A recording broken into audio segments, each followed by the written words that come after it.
going this way. Is Hey, that working? Hey, elusive Tom. yeah, finally got it working. How are you? Good, I'm good. Yeah, I'm managing to navigate these crazy uncharted waters, but it's fine. It's fine. Yeah, Are you whereabouts are you then? Exactly in Australia? near Byron Bay. Brown Bay. Okay, okay. So you're not. What's happening with Melbourne? Because is it a load of bullshit, or is it really happening? I've just stopped watching. No, I won't watch the news it's really happening, but really. they're just trying to do things to poor people at the moment. Is yeah, not really good, but they're just trying to lock poor people in a building and to make a bit of a political stunt. Bastards. So they've specifically gone for poor people, like lower end of society type Yeah, people. it's housing commission. Right. Okay. Bastards. Is anyone fighting back? Yeah, they're putting a class action against it, so Right. Okay. there's some people getting involved and helping out. Right. So that's good. Yeah. Well, thanks for agreeing to answer these questions because I'm getting. I mean, people think I'm a bloody expert in bloody common law. I've literally been reading about it for 2 weeks. I haven't got a Yeah, bloody right. clue. I only just woke up about a month ago. I'm just like Yeah. winging it. I'm seriously winging it. So if I can help people, fine. I was put onto you by a good friend of mine. She's been watching all your videos with people. I've only seen one of Mm-hmm. yours, which was with a guy called, is it Fanos? Oh, Thanos, yeah. That was a couple of days ago, yeah. Yeah, I watched that one. It's brilliant. 5G and all that. I dismiss 5G as a conspiracy theory. And now I'm thinking, what the bloody hell? Yeah. And the World Health Organization logo, what the bloody hell's that about? Antarctica. Yeah, well, all logos have logos comes from the word logos, which is Greek. So it's every organization has, I guess, their agenda put in their logo. It's all based on occult symbolism. So Okay. every logo from a major corporation, from Coca-Cola to World Health Organization to every government's symbol, their coat of arms, it's all symbolic. So it's telling everybody exactly what they're about. And it's not their fault or their problem if people are too dumb to know what they're talking about, because they are giving it. They just hide it in symbolism. So nobody can say, oh, you never told us what your agenda is, because they are telling us what their agenda is. It's just that people have grown up on pop music and Facebook and junk food, so they don't know what the hell is going on in the world. So it's not their fault, it's our fault. Right. Do you think, I know it's a bit off topic now, but do you think they preempted that people like yourself would wake up and see what it is and then kind of fight back in some way? Because you don't want to make it too obvious, do you? Because then you'll get a revolt. Do you think they've thought about that? Yeah, for sure. Yeah, I think, yes, but at the same time, you think about how long it takes to develop the right tools to do anything. So if you've created a system, or let's say you've created a game and the game is like a Hunger Games or something like that, and all of a sudden 1 million people wake up to the fact that it's a game and everything else, but unless those people know how to play it, unless they've developed the skills and the tools and everything else, it doesn't really matter. They can piss and moan all they like, but they're not going to do much because it takes a long time to develop everything, and people have been so distracted for such a long period of time that realistically they're not evolved enough within themselves to mount a good enough offense to the agendas. So that's not to say that it's impossible or it's a fruitless kind of a thing, but just to answer your question, I think that yes, they've known for a long time that people will do things, but the Matrix movie kind of highlighted that really well, because in that movie they said that these people are our enemies. Like, you might want to help them, and these people, the Matrix is just everyday people, plumbers and receptionists and mums and all that sort of stuff, but they're so hopelessly dependent on that system that not only will they just deny anything that goes against it, but they'll actually fight to protect it. So they don't have to do anything in particular, because they know that they can pit us against ourselves, and only ever, I think, a maximum of 20% will be awake enough to know or to want to do anything about it. And the other 80% will actively work against us getting to them, because people say, oh, what are you, a 5G? anti-vaxxer, you're going to kill babies and all that sort of stuff. And so it's the people who are supposed to be we're supposed to work together, who work against each other. So it's a well put together system. Right. That's not to say that we can't flip it over any day, but Yeah. that's how it's designed. So that's why I don't think they're really that worried, except for now, because they've tried to pull this ridiculous corona stunt, and now literally millions more people are awake because they've just gone, hang on, this just sort of doesn't seem right. And now they've been looking for answers, and they've forced people inside. So they're all on the internet, and now people are finding out more answers. They're listening to people like me and Neil and Thanos and other guys and other girls. So it kind of worked against them. Yeah. It's just how much can you really do inside on your phone, on your laptop, though? You can't really. We used to be warriors, gone are the days of Braveheart and people willing to die, for what they believe in. People are cowering behind the bloody soldiers. We need 5,000 men to get, storming Parliament, and I don't know if people can put the fucking phones down. Do you know what I mean? Do they even know how to use a bloody weapon? These people, no. Yeah. There'll be an app for it, though, I'm sure. But honestly, it's like, Jesus Christ. Yeah. Yeah. Well, I just think that that's a bit dormant. I agree. There's not a lot of people who are standing up these days as warriors and willing to fight and all that. But it's not that people aren't. It's just that I think that is dormant. So it just takes that to be triggered again, and people will revolt. Everyone's got it inside of them. So it's just it's that whole thing. They give us these things. They give us the convenience. They go, well, you don't have to do anything. You can shop online, and you don't have to, you don't have to work his welfare, and you don't have to do whatever. And it's just, as humans, our ego will always kind of fall to the easiest, most convenient thing. So they're just making it too easy for people not to revolt. But if they start pushing things too far and too hard, then people will. Even those that are, way more towards the convenience end of the spectrum, they'll stand up too. So it's well within our capabilities, and it's just a decision away whether we want to stand for what's going on or whether we're going to stand up against it. Yeah, you think people with children would be willing to fight for the children's future? I just don't see much movement yet. It's a shame. I would. I know I would. Someone give me an axe, I'd be straight down now, but not on my own. Yeah. I wonder though if that's a bit of a I don't know, it's what do you call it? That's a fish hook as well, because what happens is on a deeper level, these people are dealing with energies more than anything, and they prey and feed on fear and those kinds of and anger and those kinds of destructive emotions. So what sometimes happens is that they might actually be hoping that they'll incite a war. And whenever there's war, there's attrition. So what will happen is people get fearful and angry, and there's bloodshed and everything like that. And that actually supports their, that kind of feeds them in a way that's probably too deep to go into in what we're going to talk about today. But it's funny because I'm like that. I'm always, I don't hide the fact, but I'm always having these mental images of just, ramming my fist right through the Prime Minister's skull, or sitting on a hilltop and shooting him with a rifle. You seem so mild. Whatever. You seem so mild. Yeah. Where did that come from?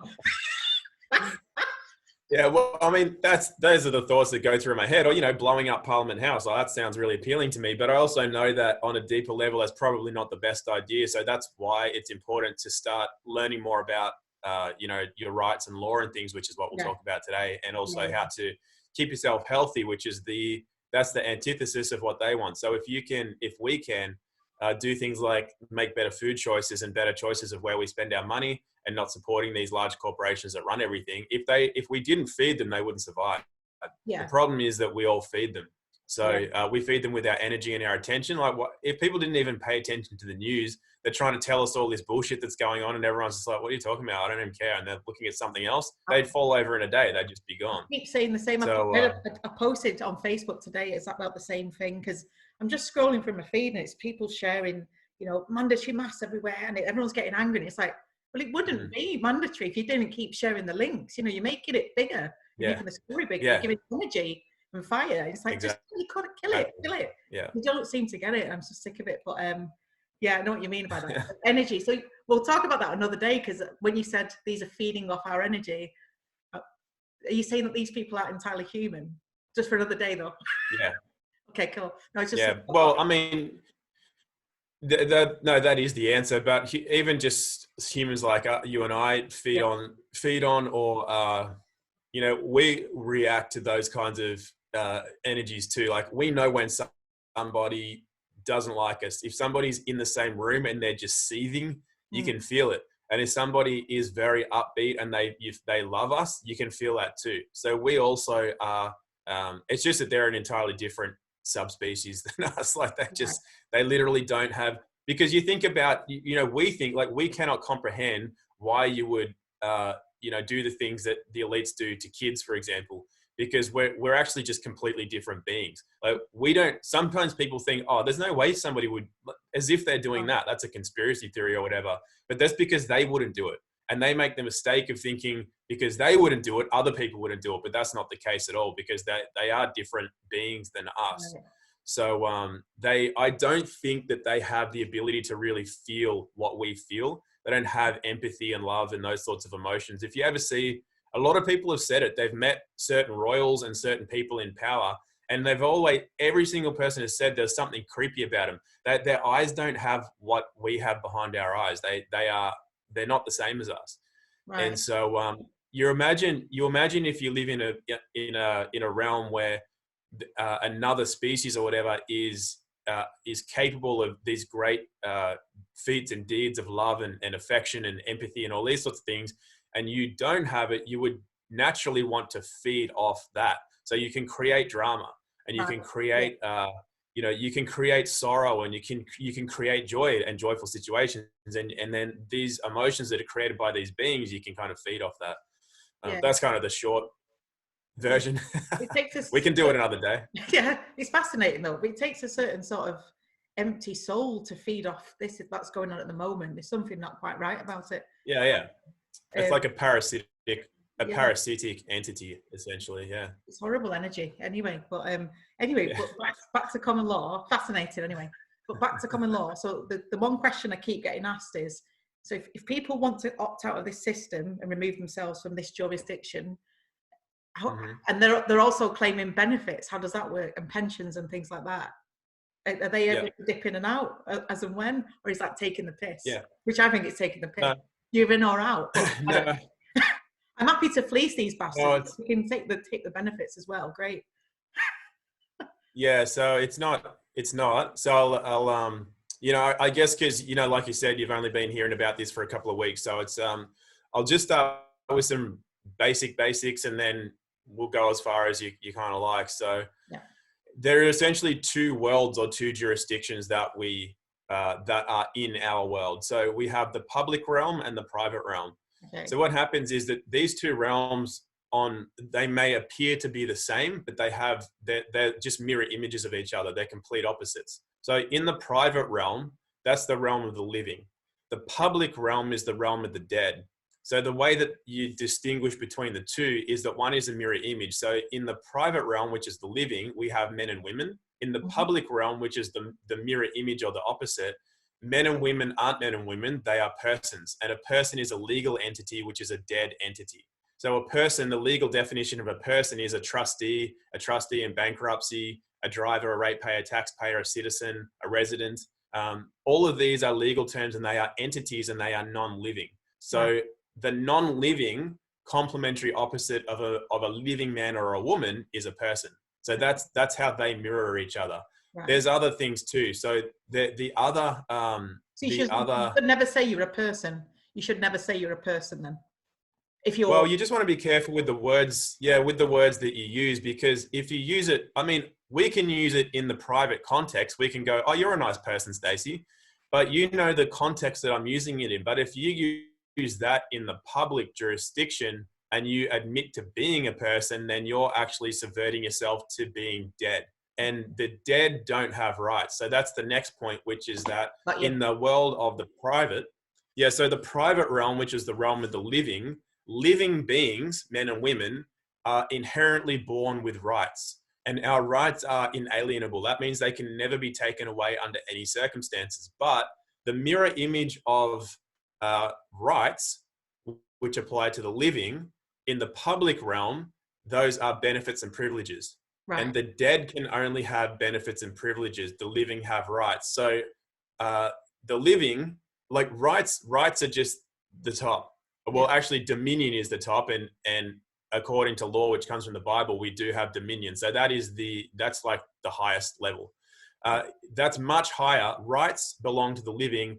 Benefits and privileges belong to slaves. Right. And so when we have, our rights are that we have the right to sustain ourselves. We have the right to, access food, water, shelter, the right to travel, all these sorts of things. They can't be taken away. All the things that are being stripped from us at the moment. Exactly. Yeah. Yeah.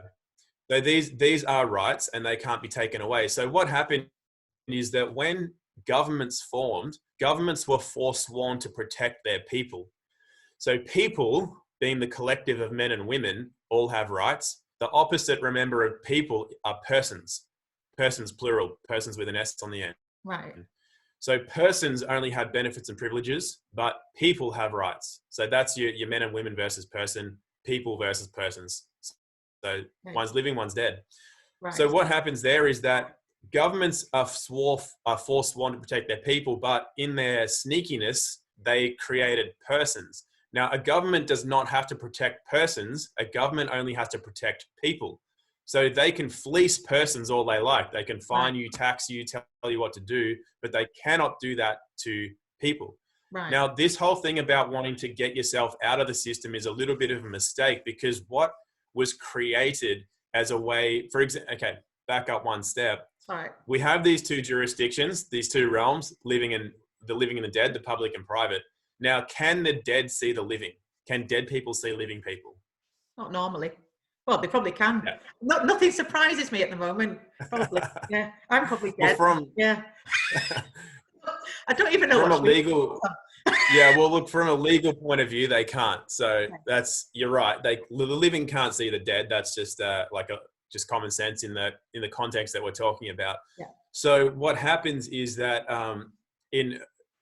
which brings me to, I'll just handle this because there was a question that you sent me from somebody that sent you in something that you don't sign all rights reserved, because it means you're consenting to be in a corporation. Yeah. But we'll just handle this now, because then I can come back to that, because it kind of explains it. So whenever you're writing a notice, right, you have your name and things up the top, you have your name down the bottom, you have the other party named as well. Now, if you go signing everything, Tom of the Barnett family or Stacey of the Wilkinson clan of the whatever, so technically that's right. If you see your name ever in all capital letters, that's what's called maximum loss of status. So we have current status as the living. You can have the status of being dead as well. Now, if you've ever seen all capital letters in prominent places, they're always on things like tombstones, which is dead. You know, and then they're also on driver's licenses, passports, any government documentation, banking form. Yeah, council tax. Yeah, so it's always in all caps. All caps is maximum loss of status. As you move through the various forms of writing out a name, you have title case, which is capital T, small o, small m, capital B, ARNETT. So that's minimum loss of status. That actual minimum is all lowercase. I forget the name of that, whatever it's got. It's got a name for it. Then you have various other forms. There's like 15 or 16 different ways that you can write a name. You can have T Barnett, or big T, all little, or small t, all big, surname and whatever. There's like different ways you can write it. So Tom of the Barnett clan or family is technically the private way to write it. But remembering that the dead can't see the living, anybody in the public jurisdiction, public is government, social services, welfare services, taxation commission, police, everything, they're all in the public realm.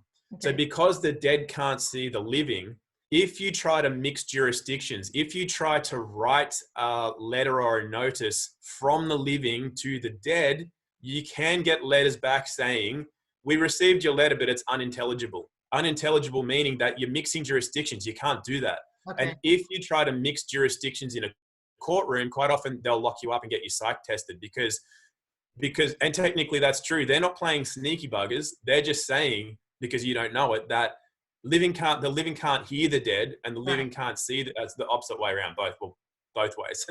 Okay. So if you write to the public, dear Mr. Prime Minister, or such and such police, or such and such social services, or COVID, whoever, whatever, and you're writing it from your private, as the man or the woman, they can't, it makes no sense. Right. So what you do have to do is, when you're speaking in the public, you use your public,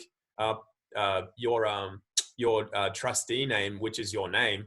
Yeah. But when you go into that, you reserve your rights. So yes, you are going in as a corporation, but because the dead have no rights, only the living can have rights. If you sign all rights reserved under your normal title case name, Yeah. that then you enter into any agreement or any dealings with the public with your rights intact. So you are living and you have inalienable rights. Yeah. But if you start mixing yourself into the jurisdiction of the public and you don't reserve your rights, then you can come under statutory rule if you mess something up. Right. So to save yourself from doing that, you reserve your rights. So it's when would you write, Tom? Anyway, that's just a smart way. No, that makes perfect sense to me. But when would you write Tom of the family Barnett? When would there ever be an instance when you pretty much never? Yeah. No. Okay. Yeah. So this is the issue with what people call the common law or the free man movement, because common law is simply case law. That's all common law is. That's where a case has been dealt with in a court, usually by jury as well. There's been a decision, like Wilkinson versus the state of whatever. Yeah. I don't know what states are, like Leeds or whatever. Manchester. Manchester. Yeah. You've taken on a county or something, or state, or Wilkinson versus the London Police Department, whatever. And then there's a decision, and then that decision can be used to help decide future cases. So that's all case law is. Now there's something else called equity, and equity just simply means what is fair, what is equitable, and what is just. So every Commonwealth country has an act, a Supreme Court Act or a Judicature Act or something to that effect, which states that if there is ever any controversy between the rules of the common law and the rules of equity, then equity prevails. Right. So equity was brought in place when the small man, the common man, was not getting his remedy by common law and case law because it's expensive to run trials, and there's quite often people weren't getting their remedy. So in order to get that, that's when equity was created. So that's why we're simply dealing with contract law and we're simply dealing with equity. We're not really dealing with common law because it's kind of going into a jurisdiction that would be very hard to win, as just the small man or woman on the street. And that's why, people have gone too far with that. They start touting the common law kind of thing, and then they go in and they lose, or they get other people in trouble, and then people say, oh, that common law crap doesn't work, it's all fake, it's all whatever. Okay. But they never did it right in the first place. So it's really important to know who you are and what jurisdiction that you are dealing in. Otherwise you are going to get slapped, because it's not their job to go, hey, look, Stacey, you're getting it wrong. You might just want to change a bit of what you're saying, and then I'll listen to that. They don't have to say that. No. They only have to take in what's presented to them. Yeah. And so they're not going to help you. It's up to us to kind of, and a lot of people have learnt, like Mark, the guy that I interviewed, he learnt a lot of what he learnt because he learnt other stuff, got it really wrong, got really slapped over the head, and then learnt what was right. Yeah. Yeah. Well, you can get, I nearly got put in prison a month ago, but I didn't because I talked my way out of it. But don't leave it there. Come on, tell us. Oh no, it's when I got arrested. I did that. I'm not sure if you saw that podcast that I did. So that was for driving like unlicensed, whatever, in a different state. And but I'm suing the cops because they did a false arrest, false detainment, deprivation of liberty. It was obstruction, impersonating police officer, assault, or 2 types of assault. So I'm currently dealing with getting a settlement from them and or getting them fired. So it's if I had have not known how to make it known that I wasn't having what they were doing, they were going to take me to the lockup, and I would have been put in detainment. And then had I gone to court straight away, which they normally put you in a watch house Right. in a lockup and then straight into a courtroom, then if you don't know if you say the wrong thing, for example, Right. and you start saying, "Oh, you can't do anything. I'm a man. I'm a common law man. You can't whatever." The judge is just going to throw you in the lockup. So it's easy to be put into jail. There are plenty of people who are in jail for doing nothing wrong. There are plenty of people in jail just for pissing off the establishment, even though they didn't do anything wrong, but they didn't know the ways that they have available to them to reserve their rights and establish their status as a living man or a woman without saying it. Because I don't know how far we're going to get off track with this, What but did you say to them when you were arrested? What did you say? Did you ask them for the source of information? What did you, when they pulled up? yeah, they said, "Oh, you're driving unlicensed, whatever." I said, "Oh, really? Do you have some evidence for that?" And they say, "Well, we need your ID." I said, "Okay, that's fine." I said, "You're police officers, are you?" And they go, "Yeah." I say, "Well, do you have some evidence for that?" Because hearsay is not evidence. If I walked up to you and said, "Hey, Stacey, look, I got a beard. I'm Jesus. I'm the Son of God." Like, wouldn't you just go, "Well, have you got some evidence for that?" Like, that's hearsay. You don't have to take anything on face value. So Yeah. I asked them for ID. I said, "Well, I just want to see your ID and your a business card. I need to see that you're a bona fide police officer before. Would you hand your ID over to just anybody?" Mm. And they refused. Yeah. They refused 3 times. Really? And then I said, "Well, yeah." I said, "Well, do you have what you have authority to arrest me?" And they said, "Yeah." I said, "Well, what's your source for authority?" They said, "Oh, well, the Police Powers Responsibility Act, whatever it is." I said, "Oh, that's an act, isn't it?" They go, "Yeah." And I said, "Well, am I a man?" They're like, "What?" I said, "Am I a man?" It's a simple question. They go, "Oh, well, you're living." I said, "Oh, good. Yeah, I'm living, right? Yeah. So we have agreement. I'm a man." I said, "I didn't agree with it." "No." I said, "You said you did agree to that." I said, "So tell me, how does your act apply to a man?"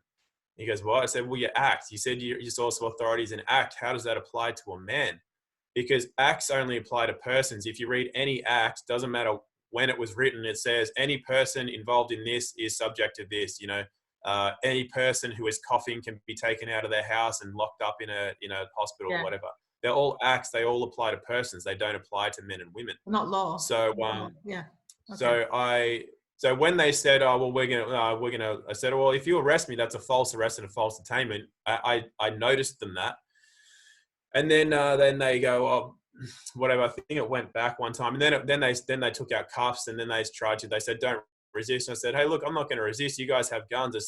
I said, "I'll comply, but only under duress and threats of menace. And what I'm going to do is I'm going to be filing a lawsuit against you for," I rattled off all the things: false arrest, false detainment, assault, everything else.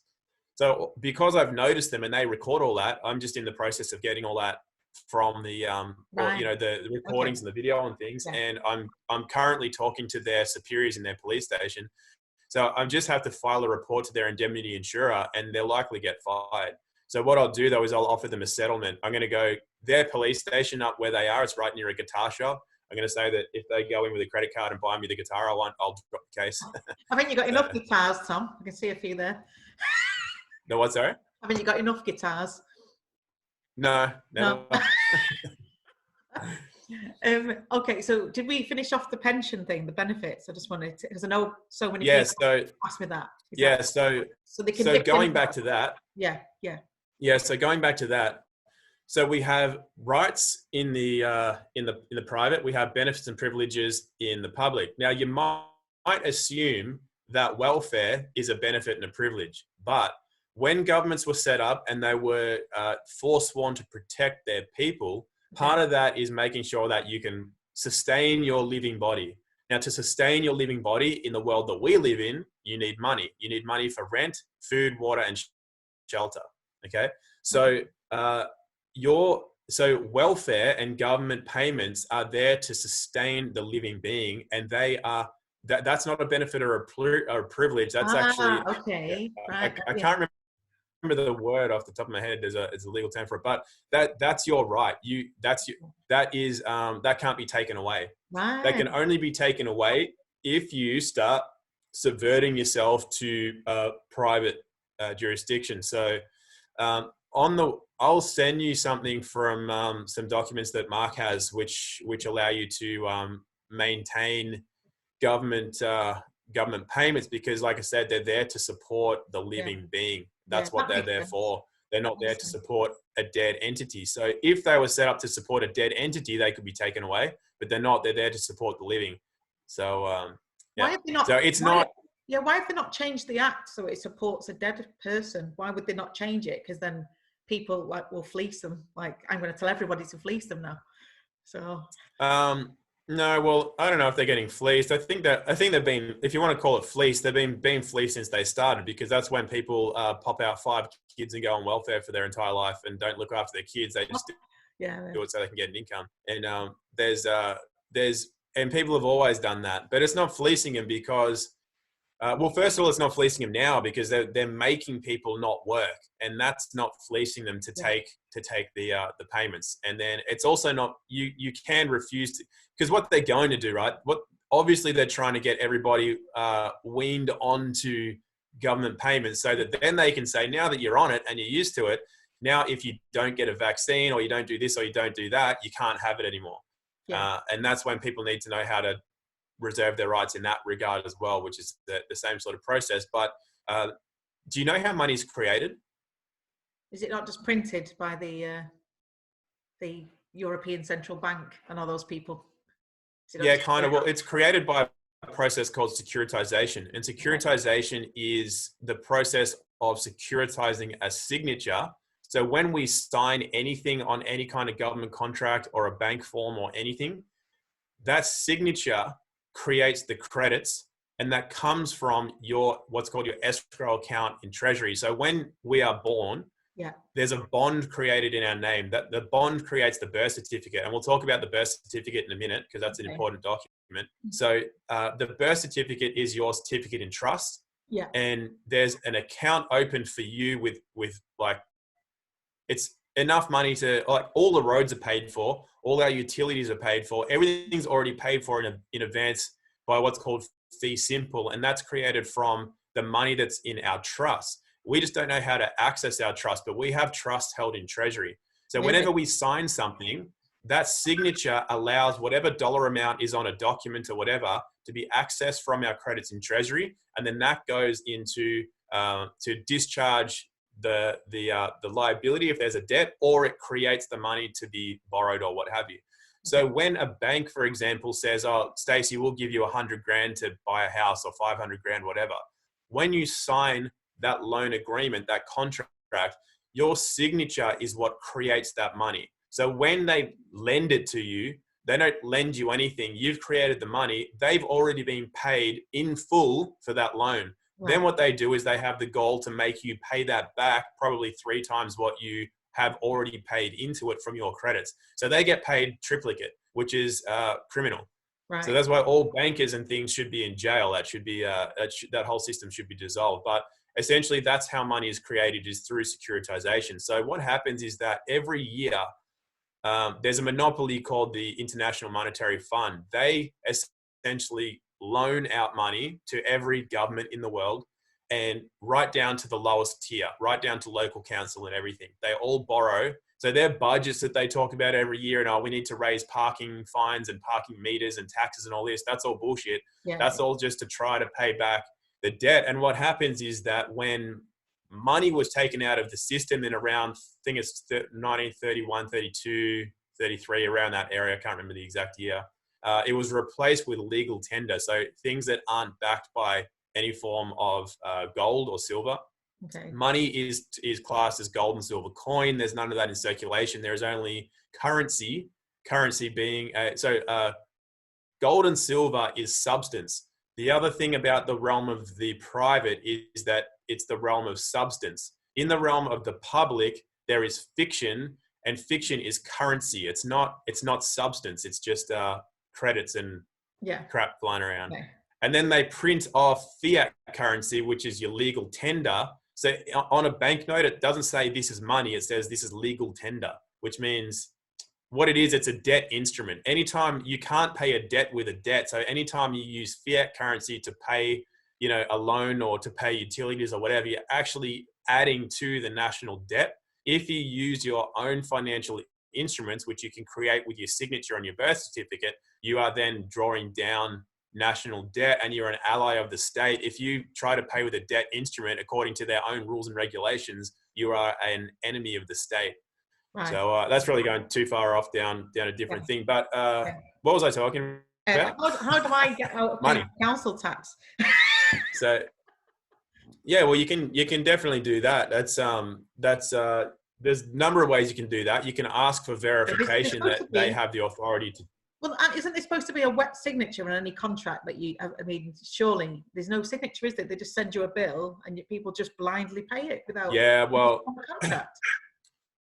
there is actually, because in Australia we have the Bills of Exchange Act, and I forget the section, but it says this. There's a certain section that says a corporation seal is its signature.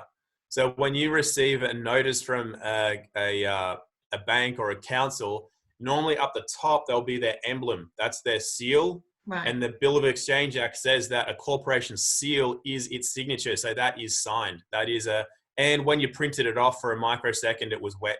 So technically it's a wedding signature.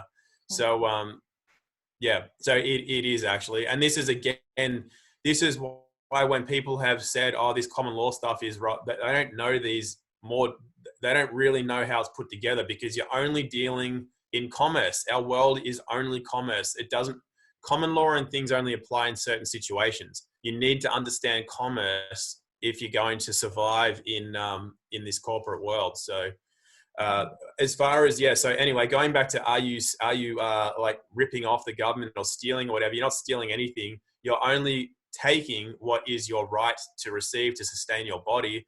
And even if you were fleecing them for millions a year, that money is created out of thin air. So you're not actually stealing or being whatever.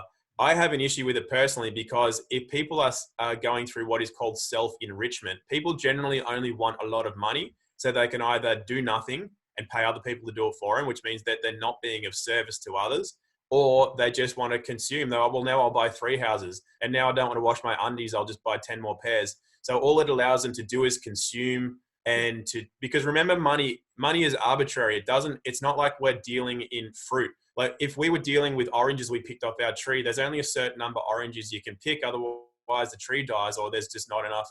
Money is just arbitrary. So to think that you want to have millions of dollars, it's like that doesn't come from nowhere. And you can only have things because other people in the world can't have them. They're the slaves that make it. Yeah. Or whatever. It's not an even system. So I'm not a fan of self-enrichment. And yes, you can discharge credit cards easily, but I'm not a fan of going out and getting $30,000 in credit cards and then just buying a whole heap of shit that you don't need.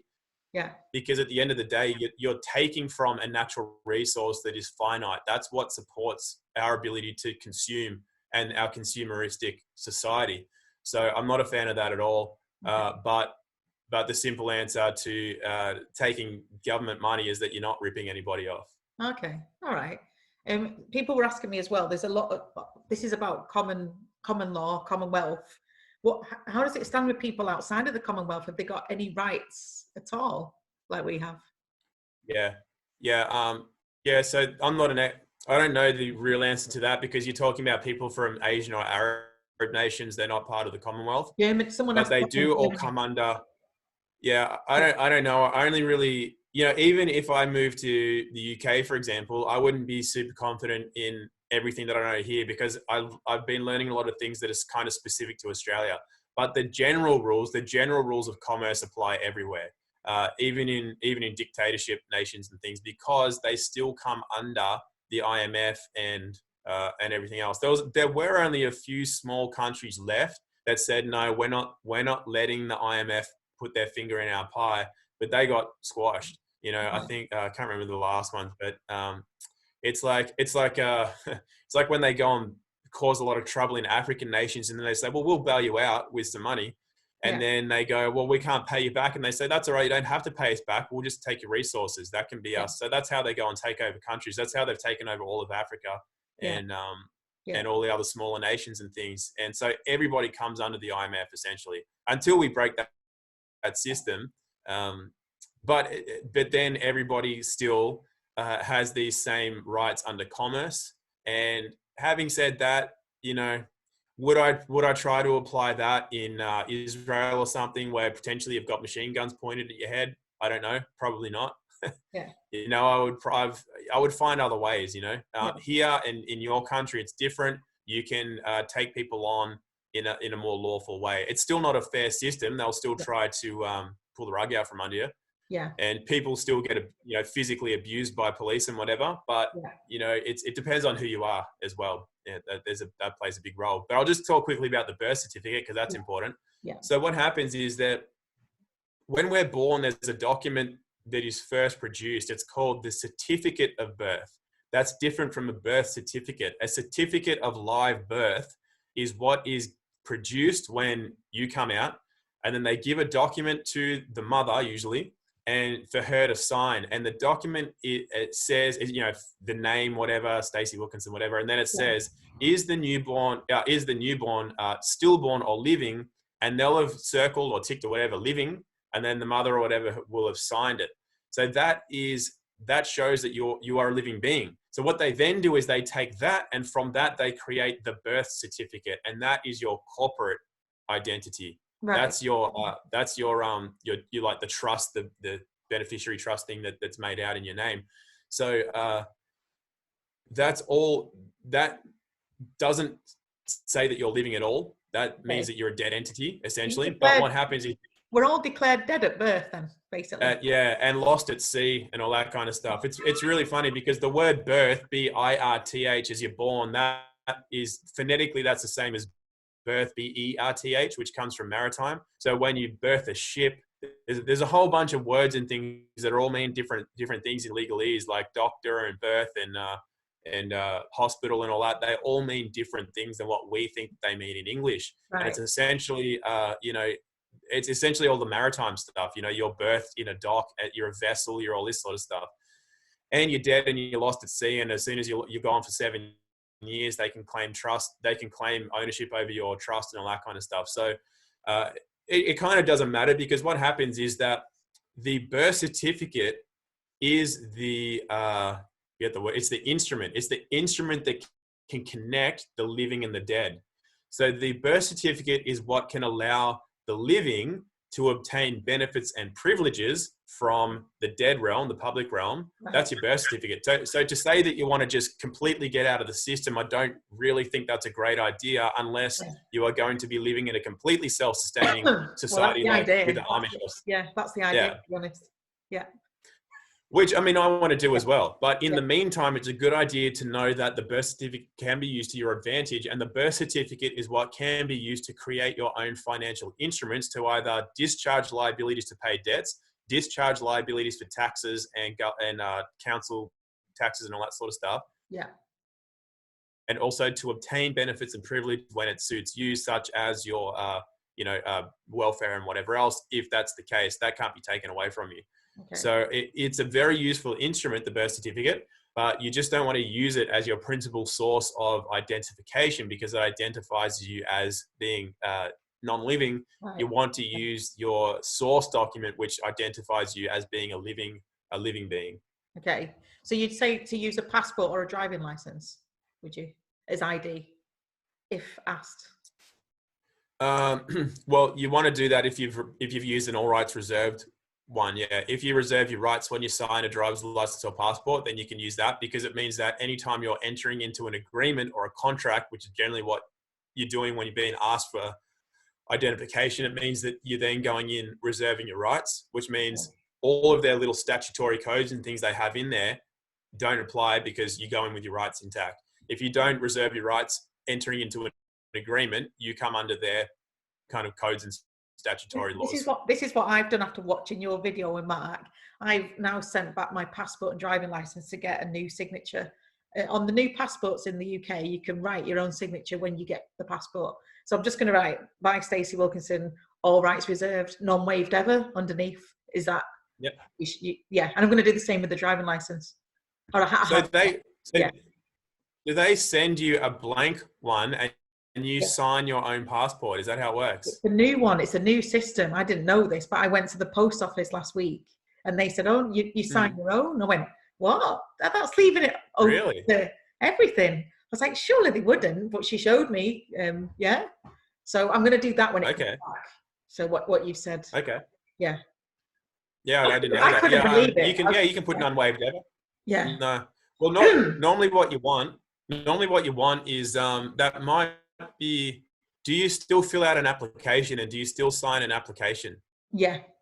Yeah. Okay, so just make sure that when you sign the application, you sign all rights reserved as well, because what you want to do is when you sign it, you also want to ask for a copy of the application. Reason being is that the application is the contract. Right. The passport has nothing to do with the contract. So what they could do is, if they want to be really sneaky at some stage, they could say, well, no, you would have to provide the proof. So sometimes there might be a point in the future where they say that, well, that's just your passport. You could sign that any way you wanted, whatever.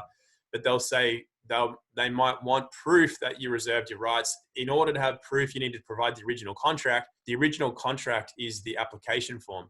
Right. Do you know what? I don't think I did. It was online. So I went into a post office and she right. got a box up, and then we did it online. And I was like, do I sign anything? So the driving license I signed in advance, but not okay. passport. So I think I'll be all right, because I was waiting for them to hold me by the. I heard that actually. Yeah. I got a buddy, Brian, from the UK. He told me the same thing actually, that you actually do it all online. So yeah, we'll see when it comes back. I'll report back and let you know. If I don't like it, it's coming back and I'm getting another one. So I think it's fine though. I mean, all that it needs to do is have all rights reserved on the passport. That's more than enough. That's right. yeah. I'm just like thinking of the what would happen if like chess moves 10 moves down the track. But I think at the moment that's all you'll need anyway. Okay. But just for future reference, whenever you sign an agreement or a contract, always ask for a copy of it. Reason being is that if that doesn't exist, if there's no evidence that you reserved your rights on the original contract, then technically a court sometime down the track could throw a matter out based on the fact that you don't have evidence that you reserved your rights going to the contract. And I think that's so unlikely that it doesn't matter. But it's just good if you can get one, if you are signing an agreement, to always get a copy. If they say, oh, we don't normally give people a copy. You say, well, this is a business transaction, isn't it? Didn't I give you some money? And they'll say, yeah. So, well, I do business and I like to keep a record of all of my transactions, don't you? And they'll probably go, yeah, I guess so. And say, well, that's what it's for. This is a business transaction. I would like a copy so that I can keep it for my records. Now, can I have that copy, please? Yeah. And then they'll get you a copy of the application, because that's your evidence then that you signed all rights reserved. Because remember, it is a contract. An agreement, you can sign anything, and that's an agreement. But as soon as you add money to it, money is consideration. And consideration is an element of a contract. So you've turned an agreement into a contract as soon as there's consideration being payment of some kind, money. Okay. So that's why you do have a contract with the government when you have a passport or a driver's license or anything else. Okay. What do you do when it says put your name in capital letters, for, I don't know, driving license, mortgage, those kind of things? Because they do say black capital letters, don't they, in a lot of the forms? Yeah. So that's I mean, reserving your rights is the that sorts it all out. Because the main thing is the fact that it's signed. Without a signature, it's not anything. So for future reference, try to sign in blue or red. Black is just a corporation sign in black. They say oh, so it's more legible, but that's not true. That's a lie. It's just try to make you sign in black. Sneaky. Yeah. Okay. Yeah. So remember, you don't have to. I've started doing purple. I've started doing everything is. Yeah, well, everything's only an offer, remember, as well. So when they're saying you need to sign in black, that's an offer. That's not a rule. That's not a law. The piece of paper doesn't have lasers that are going to shoot out at you if you sign in black and being naughty. It's an offer. So you can choose whether or not you do or do not accept that offer, and you can choose to sign it in your own color. If you wish. Sometimes, it's better to just go along with it, but reserve your rights by signing it the right way. But it's up to you. If you want to rock the boat, you do what you like.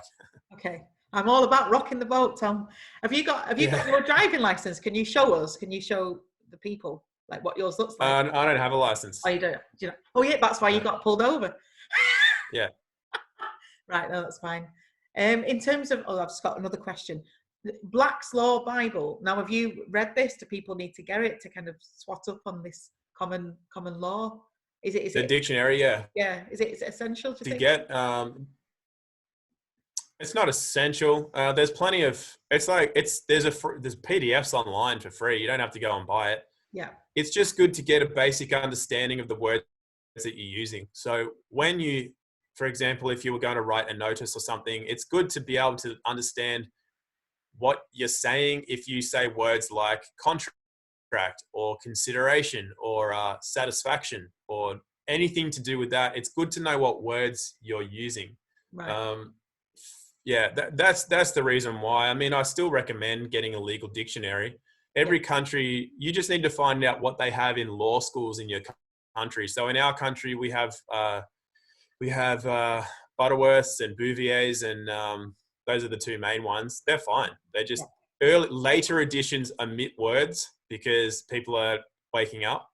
Okay. But if you get an earlier edition, like a second, third, or fourth edition or something of, one of the legal dictionaries, if they go up to like seventh, eighth edition, go with the first half of the editions because they'll have more of the words in.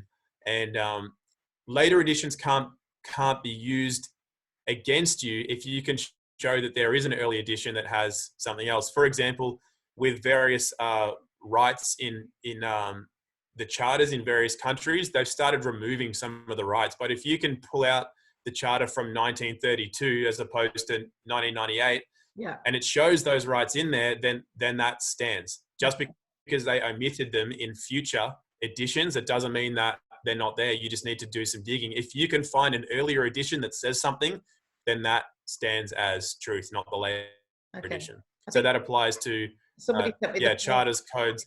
I've got the 4th edition on PDF. Somebody sent me the 4th edition on PDF. If anyone wants it, I can send it to them. I've got it a PDF. But what would you, obviously you were talking to Mark about sending these forms across to the Prime Minister and stuff, which I've done. Can you send those papers or something to that effect to the people making the vaccine? People were asking, because I think people are fearful and forced vaccines. Same kind of thing. What, Bill Gates, would you say? Gavi? All these people, Anyone. Yeah. Anyone. Have you done it personally? Have you sent forms to people? Yeah, all the time. I send them off all the time. I just recently, I can't say who, but I recently just got a settlement from a government agency because I sent in notices, they didn't respond. I sent in counterclaim invoices, they didn't pay them. I listed them with the local civil tribunal. They got the shits and got their Crown lawyer involved. They tried to get themselves out of it, and I didn't let them. And then I took a cash settlement off them. So your notices can be used to anybody, any organization. It doesn't see, people have this thing of, they have this construct of the mind where they have these things like, if I'm just dealing with you, that's okay, I can handle that. But if I'm dealing with the World Health Organization, they make it this massive thing and this impenetrable force, but it's not. It's a corporation. It doesn't matter whether it's a local milk bar or, your friend down the road, or if it's the World Health Organization or the IMF, they're all the same. And you need to take that mentality of, you can take these things on. So as soon as you create something that's unsurpassable in your mind, it becomes unsurpassable. But they're all, I guess a better way to put it is that there's no such thing as an organization. There's pieces of paper. You are writing a piece of paper to another piece of paper. That's it. It doesn't matter if it says World Health or Bill Gates or, the government of the United Kingdom, whatever, or Bob Smith. It's the same. They're all the same. And the principles apply universally. So don't be fearful or anything about sending off notices to anybody, because the system, funnily enough, once you just learn a little bit about it, it does work in your favor. That's how you can sue a government and win, because the court system has to uphold they have to uphold the law, which is contract law. No one's above before. No, what is it? We're all equal before and under the law. That's a maxim of law. So, if you know how to hold your position and you have the fortitude to see it through, you will win, because it's set up that way. They just hope that people can't be bothered or lose heart halfway through, or apathy. Apathy is a lot of it.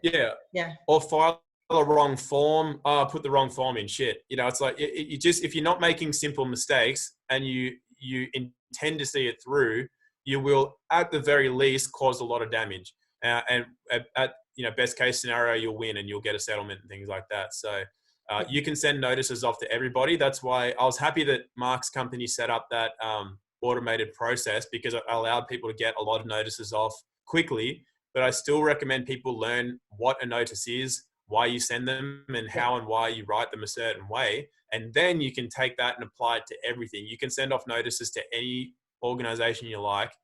And as long as you can be bothered, and then you'll get results. That's the thing. I seem to be constantly sending out letters at the moment. I'm constantly at the post office every day and finding a printer and stuff. I think that's the worst thing. That puts people off, I think.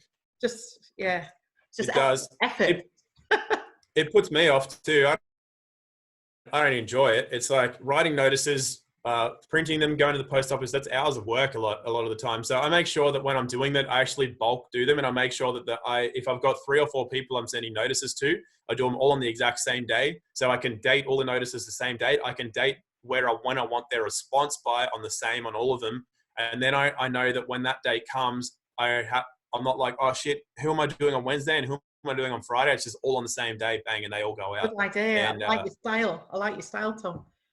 Yeah, so it's just because it is. And that's the other thing that they do, is they rely on the fact that in these large corporations, they have lawyers that it is their job only to deal with legal issues. Whereas we have our own jobs. We also have to look after kids and clean a house and do all the other things and file our notices on top of making it an income and a living. It's not our job. So that does make it a bit harder. We could theoretically set up a group where everybody pays into it $5 a month or something, and that provides a full-time income for 5 people, for example, to just handle everybody's notices. So, if 100,000 people paid in $5 a month to a fund that paid an income to people to just sit and handle everybody's stuff, as soon as a notice comes in, they bang out the next one, or they're suing people and they're doing all this. We could do that as well. That would be part of setting up some kind of system or community where we all have, similar values, where we don't want to be part of the system we're in, and we just work towards creating the new, and then there's a team of people who keep the current system off our backs. That's a possibility. Everything's possible. It's just whether or not people actually want to be bothered creating it. I think they would be participating in it, but they'd want someone else to do it. Because what I'm getting a lot of is people, they're just daunted. It's overwhelming for people, and I think they just don't know where to start. So I think a lot of people need hand-holding in life in general. I think that's fair to say. So maybe something like this, like a support group, and they pay a subscription fee or something. I don't know. I'm not trying to flog anything, if anyone's wondering. I'm thinking out loud, but just something to get get people motivated to do something. But we can do, put the effort in for them. I don't know. If anyone's got any suggestions, I'm open to it. Yeah. Yeah. We just it doesn't exist yet anyway, that support group. Or maybe it does. Maybe people do have a business like that, but I don't know of one. But I'll just say one thing, because it is really important, and that is that people are so desperate for answers as they wake up that they want it all now. They start finding out that you can do these things legally, and they want it now. I wish I knew this 10 years ago. Why don't I know this now? I want immediate results, but that's just not how, if you just woke up today and you heard like a new instrument for the first time, or you heard somebody play the piano, it's the first time it's moved you, and you're like, I want to be able to do that. There's no way you can play that in a week. You just can't. There's nothing that's in life that you can just pick up immediately and start getting results. You can't pick up a musical instrument. You can't just suddenly be aware of health after eating mindlessly your entire life, and then suddenly now I'll just detox all that from my body and I'll just be optimally healthy. You either have to hire somebody who's got a lot of experience and to do it for you, or it's going to take you time. Like, none of this comes easy. So the mistake is that when people find out about this, they want to be able to apply it all immediately, because they go, oh, well, I don't want to pay tax anymore, and I don't want to do this, and I want to get out of that. And it just can't be done. It's just a process like any other. You just have to accept that it's going to take some time to learn, and that you're going to make mistakes along the way. And the thing is to not be afraid of making mistakes. Send in notices sometimes, even if they're wrong, who cares? You'll learn faster by sending in something wrong and finding out why it didn't work than you will trying to waiting and then not doing anything because you don't know all the answers and nobody's doing it for you. Just start. Start with basics. Anything. A big fuck you to Boris is better than nothing. Jesus said, just put something in the post to him. I think there's just the fact you put it in writing, and there's a lot of whinging on Facebook, isn't there, in social media?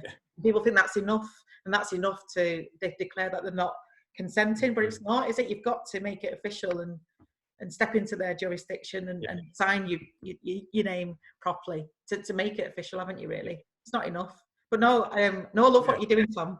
I do. Thanks for your time. I think we've covered everything. Oh, someone's asked me about dog Latin police documents. Dog Latin is corrupted. What does that mean? Does that mean it just means it's a defunct language. You're not allowed to use a defunct language. Dog Latin is when everything's in all caps, and if it's written in, I actually can't remember that.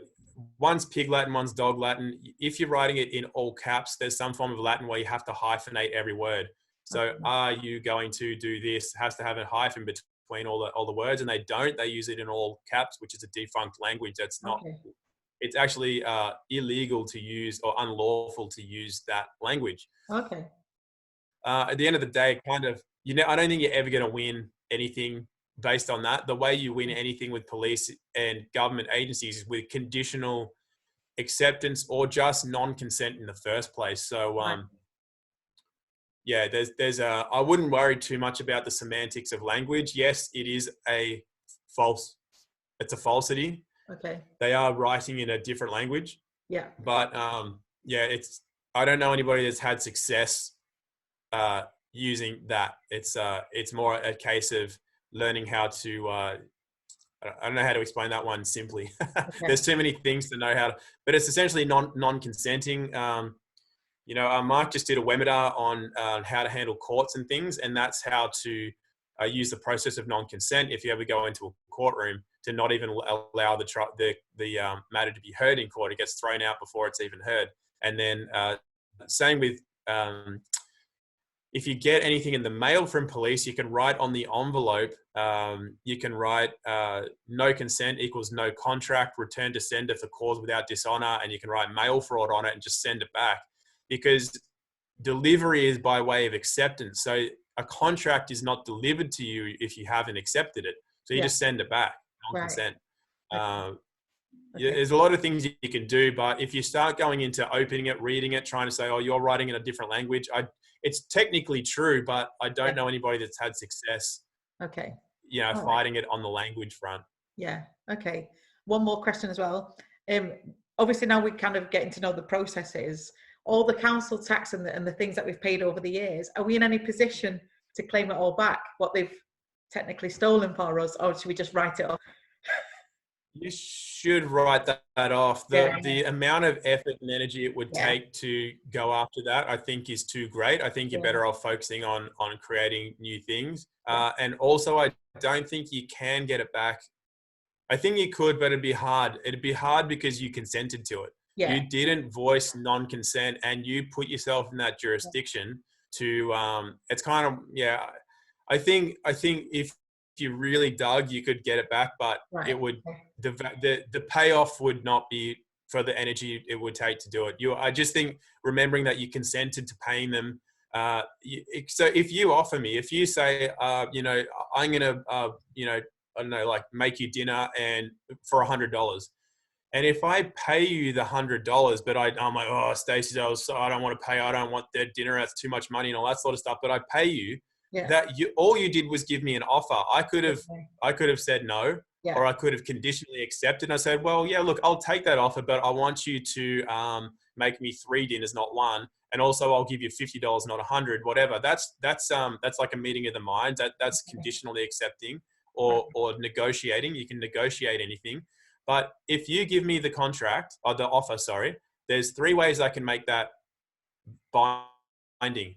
I can pay it, which means consideration, which means it's done. We have a contract, or I can verbally agree, or I can agree in writing. Okay. And if any of those happen, I've agreed to your terms and conditions, and I've agreed to the agreement. So by paying counts, they've only offered, that's an offer. Hey, look, we'd like you to pay this tax. That's an offer. By you, it doesn't matter if you hate them or you don't want to do it. If you pay them money, that's done. You've agreed to it by paying it. So technically, draw a line under it and just cut these bastards loose, I say. That's what I think. I would, yeah, okay. Absolutely. Yeah, all right, cool. Is there anything else that you think would be really useful that people should know? Have we covered pretty much everything? You can always drop me a message. I'll WhatsApp you or something. Yeah, it's more just understanding a few things. It's the main thing is that you are not your name. Your name is what is used against you all of the time. A fine is sent to your name, taxes are sent to your name. Forced vaccine will be sent to, Joe Blogs, you have to be forced vaccinated. It's all to do with your name. Right. Remember, you just have to keep in mind that you are not your name.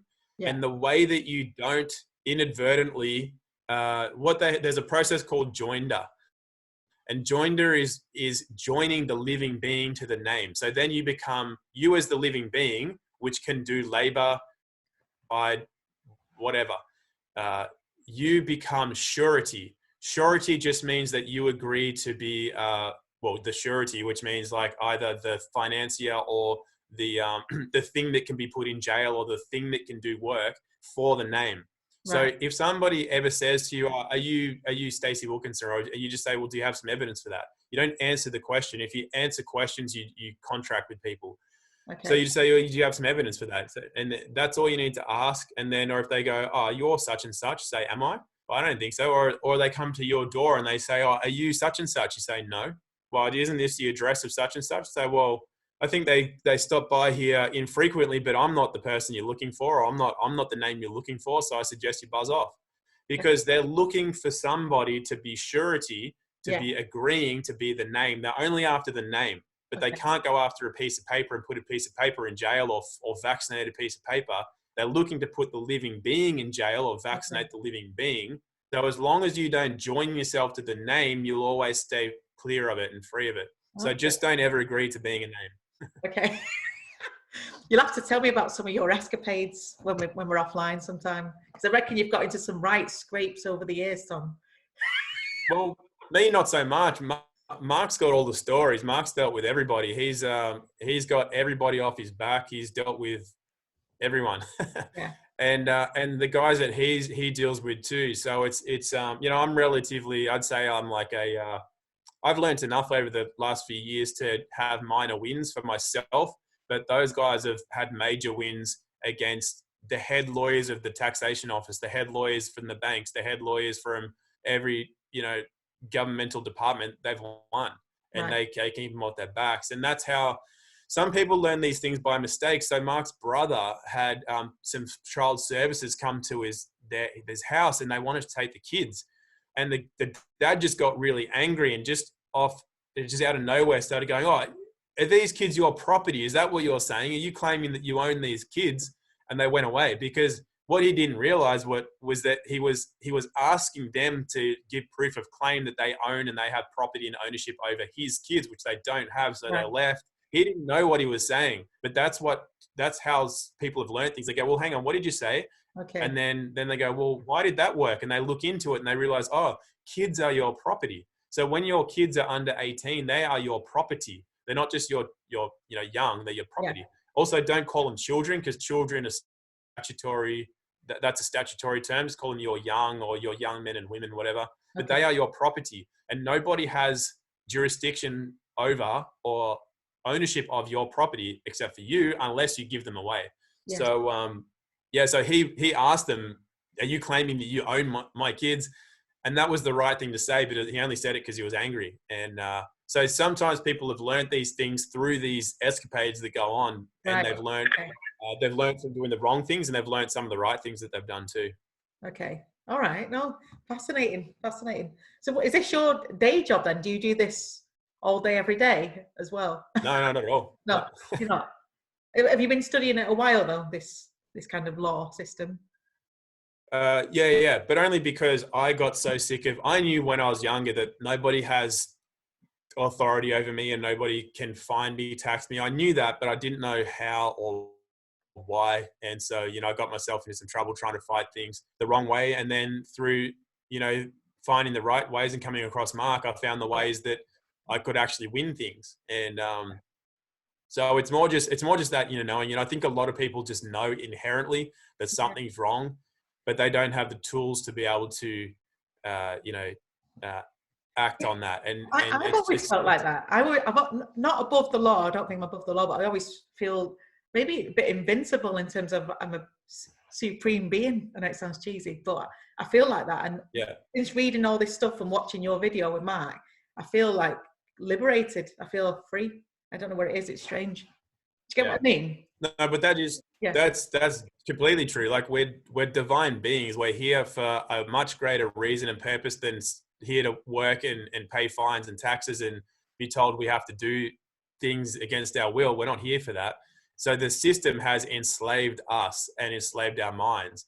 And there are certain people that are born like us that just inherently know that that's not the case. Other people don't have that strength or presence of mind, or for whatever reason, they never wake up to that in their entire life and they work against us.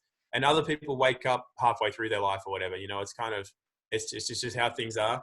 But it's very true. And I think the people that we're really talking to with regards to this are the people that kind of have this inner knowing. They know something's not right, and they know that there is more to life than what we're being shown or what we're being told that we can have, as if we need permission to live our best lives.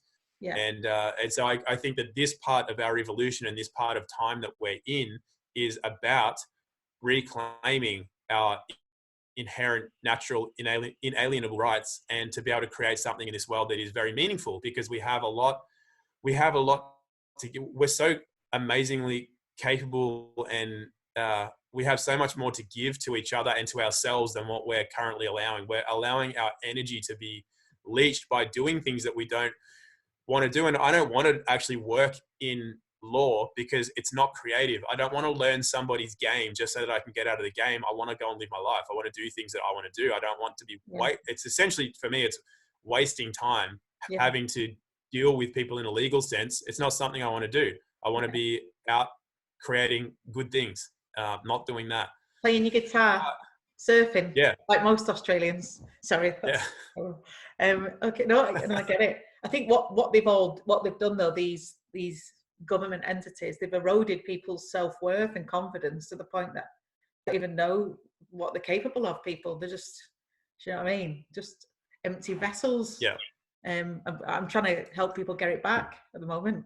Just seem to have become on a mission. No idea why. I'm just following a mission. So 2 weeks. Well, it's good. 2 weeks been That's learning. a good sign. So you're a veteran compared to me. So no, I really appreciate you spending time with a complete novice like myself. 10 hours. What time is it for you? You've just woke up, haven't you? No, it's 8:30 in the morning now. Okay. Well, it's 11:30 here, 11:30 at night. So, but I really appreciate it. And if you want to come on again and talk about other things, let us know. Yeah, sure. I'll keep watching your videos. Yeah. Happy to. Yeah, brilliant. Awesome. Honestly, thank you so much, Tom. I'll let you go now. Thanks, Stacey. Yeah, speak soon. Okay. Bye. Bye.